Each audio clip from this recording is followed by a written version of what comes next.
Here's why I don't trust big science. Big science, like big pharma, big oil, big tobacco. And you shouldn't either. It's literally this simple. That doesn't mean I don't trust science. I just don't trust big science. So let me share with you what I was watching this video right here from my man bashing the Big Bang, and this is dissident science. And I'll put a subscription thing or a link so you can sign up for his channel. Fantastic, love this guy, David Hilster. Who always gets some gems from one of his friends, one of the greatest scientific minds of our time, Glenn Borchert, on a Scientific Worldview blog. Anyway, so he links to this right here. Sorry, crackpots. A Physics Today editor explains why we're never going to publish your cockamamie theories. Your cockamamie theories, because they go against big science, and the money is in big science. It's not in the cockamanies. And it just, if you know anything about Ignaz Semmelweis, then this will recognize how insane this is. Anyway, so who is Johanna Miller is the editor here, and or the right lady who wrote this. So I want to show you something here real quick. At my family Christmas gathering, how dare she say Christmas? I was sitting at the dinner table across from my uncle, a retired geologist, when the conversation turned to my job. On this occasion, he was wondering about the specifics of where we get our feature articles. Do people just submit them for publication, he asked. Not usually. Most of our features are invited by our staff once we identify interesting, important topics on the physical sciences and seek out the right people to write about them. You hear that?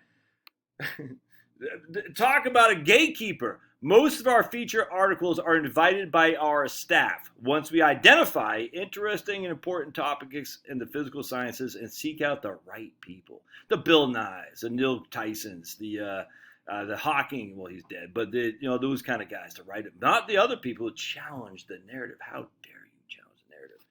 But a significant minority of articles do come from authors who reach out to us. We get a lot of good ideas that way. Ideas we might not have thought better ourselves. In fact, our most read article was in 2018, Introductory Physics Labs, We Can Do Better by Natasha Holmes. Just the whole thing's just so friggin' stupid. So it's got a check on there, so you're going to look at it. If it's a white guy, we're not going to look at it. And we can do better. That's boilerplate leftism stuff. All right.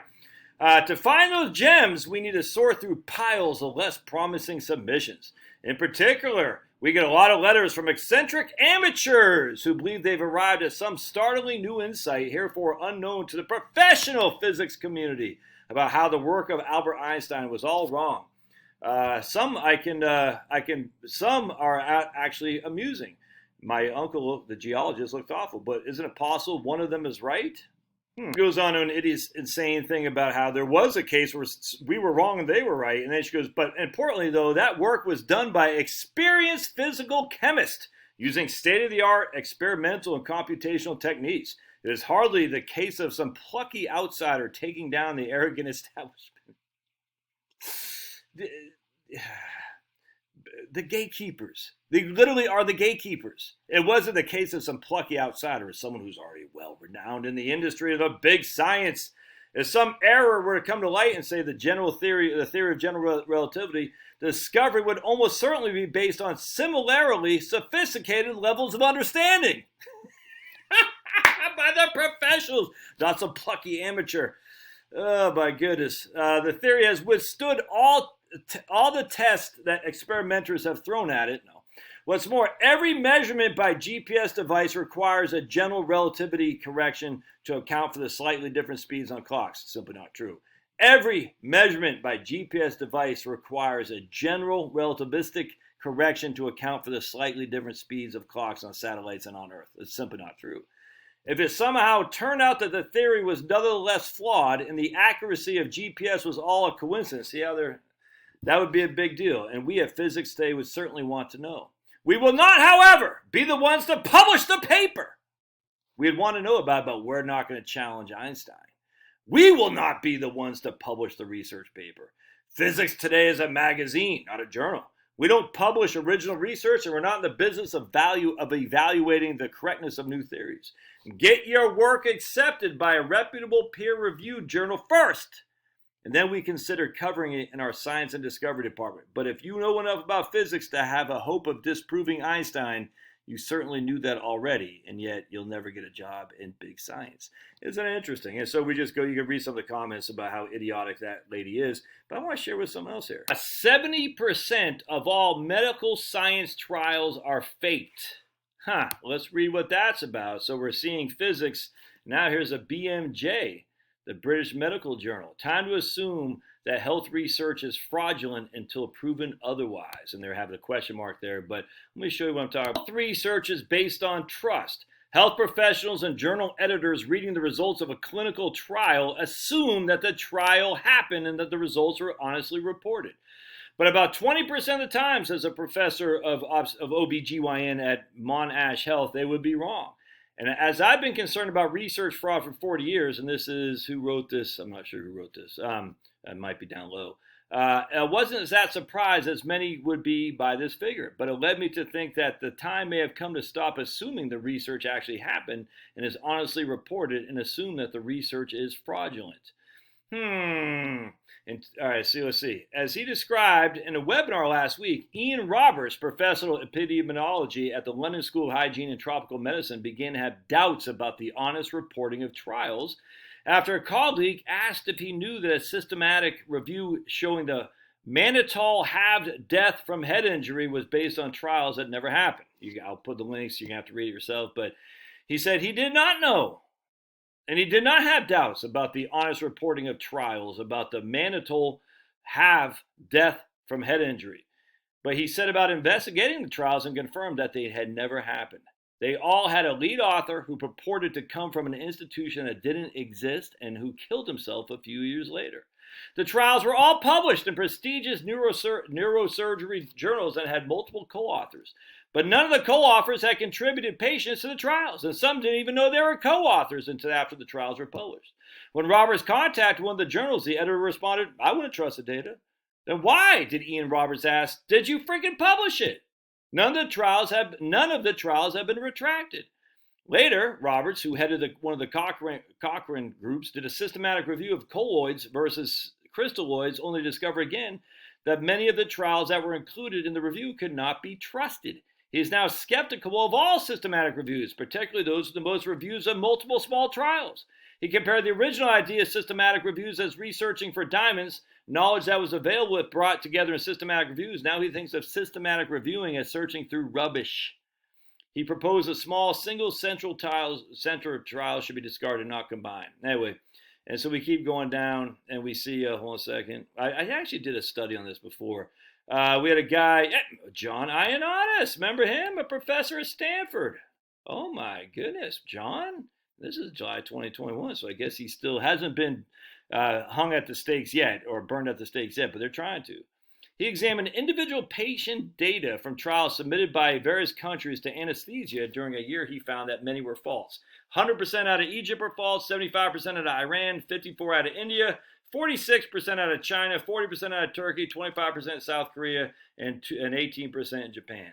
Most of the trials were zombies. Ioannidis concluded that there are hundreds of thousands of zombie trials published from those countries alone. Others have found similar results. In Moll's best guess, about 20% of trials are false. Very few of those papers are retracted. Science really needs global governance. Yep. Everybody gains from the publication game, publish or perish. Apart from the patients who suffer from being given treatments based on fraudulent data. Stephen Locke, my predecessor as editor of the BMJ, British Medical Journal, became worried about research fraud in the 1980s. But people thought his concerns eccentric. Let's just go over this stupid lady here. I'm trying not to be so mean. From eccentric amateurs. Well, they're amateurs because no one's going to give them a job. Eccentric. Remember, she was using that as their eccentric. Stephen Locke, people thought his concerns were eccentric in the 80s when he was worried about research fraud. Research authorities insisted that fraud was rare. Didn't matter because science itself was self-correcting and that no patients had suffered because of scientific fraud.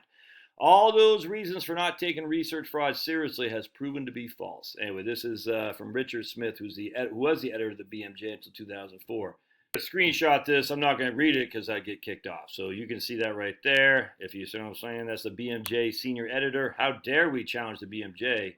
Else on the BMJ HPV vaccine. Remember that? That Rick Perry, if memory serves, was trying to force on girls in Tejas, a freaking scumbag. The analysis of the Cochrane HPV review stated that they're missing eligible trials, reporting bias and biased trial designs and conflict of interest. It's shocking. Look, the BMJ, Marsha Angel, or Angel, something like that, American physician, author, and the first woman to serve as editor-in-chief of the New England Journal of Medicine. She is currently a senior lecturer at Harvard Medical School, so she has the pedigree, right? Let's see here. She joined the editorial staff of NEJM. She became executive editor in 1988 and served until an interim editor-in-chief from 1999 to 2000. Let's see. She reached, in 1999, see the match. Hold on, I want to see where I want to go into. So she apparently is eccentric, amateur. All right, so because in her 2009 article, "Drug Companies and Doctors: A Story of Corruption," she wrote, "Similar conflicts of interest and biases exist in virtually every field of medicine, particularly those that rely heavily on drugs and devices." She criticized the FDA. It's time to take the FDA back from the drug companies. In effect, the user fee put the FDA on the payroll of the industry it regulates. Criticism of the U.S. healthcare. She's a big in favor of single payer, so she's a lip, but still, check it out. Our health system is based on the premise that healthcare is a commodity like VCRs or computers, and that should be distributed according to pay. That's not what healthcare should be. It is a need, not a community. Criticism of the pharmaceutical industry. In 2004, The Truth About Drug Company, you can read all this, views on alternative medicine. She's also a critic of the current categorization of alternative medicine.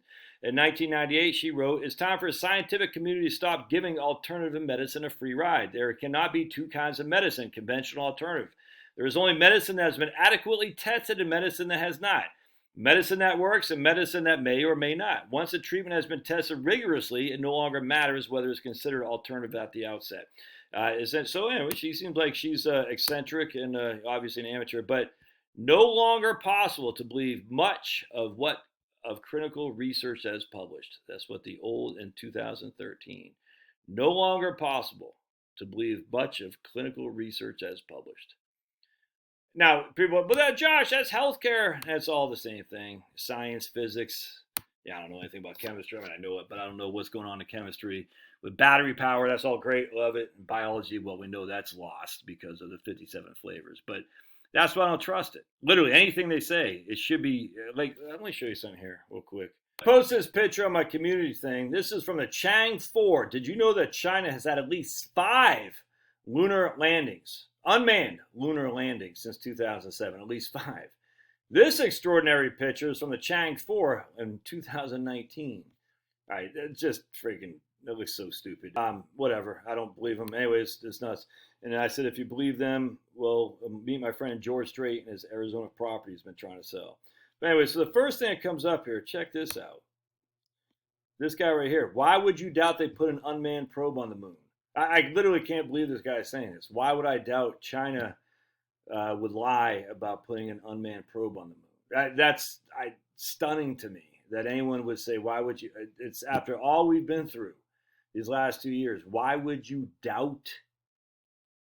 It's crazy. It's nuts to me that people, they just, if it's from authority, they say, oh, they never, why would they lie? Crazy. And then my man John says the right on answer. He says, why would you believe it is the appropriate question? 100%. And this is the issue, man. Well, why would they lie? Why would physicists? Why would pharmaceutical? Why would doctors? Why? I can't answer why. I mean, I have this idea. But why would you believe it after all the lies you've been told? That's what I don't get, man. They tell you lies. And then just my own industry, financial planning. All the lies they've been telling you.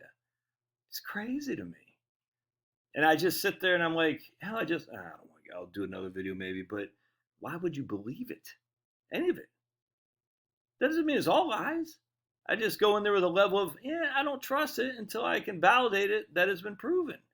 But I can't validate everything. You can validate the stuff that affects you. That's a fact, Jack. You can validate the stuff that affects you. You know for a fact a high carb, low fat food is going to make you obese. You know that. You know for a fact drinking lots of alcohol will make you fat and hurt your liver at some point. You know these things. You know for a fact if you smoke a cigarette, you don't feel healthy. You don't need some doctor to tell you all these things. You know for a fact if you drink beers, your ability to drive a motor vehicle is lessened for sure. You know these things. You don't need some doctor to tell you. The idea that these guys have our best interests at hand is freaking nuts to me, especially when they all come from academia and all they do is serve each other with publishing, pat each other on the back, then go to big government, say, send us more money because we have this new program. Like, what's China now saying in 2024 they're going to have, what they say, I was just reading someplace, they're going to have this lunar scientific, they're going to have some kind of space place up on moon. With people up there, investigating, research. It's like, it's not going to happen. On top of that, another guy was saying, I said, why didn't we go back to the moon? Some guy was saying, well, there's nothing there that we need. I was like, okay, it's just the whole thing is insane. That anyone just believes any of this just because authorities say it's just nuts to me. And, I unsubscribe. I don't care. You got to do what you got to do. I'm not going to sit there and say, oh, well, a guy from Harvard said it, so it must be true. And I believe my own eyes, man. My own eyes say, wait a second. Eccentric, plucky, amateur eccentric? You're not going to allow that guy to publish in your stupid magazine? That doesn't tell me like you're looking for science. It tells me like you're looking for orthodox. Almost like the old Catholic Church, huh? It's faith, dude. It's nothing but faith. And we're going to keep out people who don't adhere. All right. See you guys. Love your thoughts.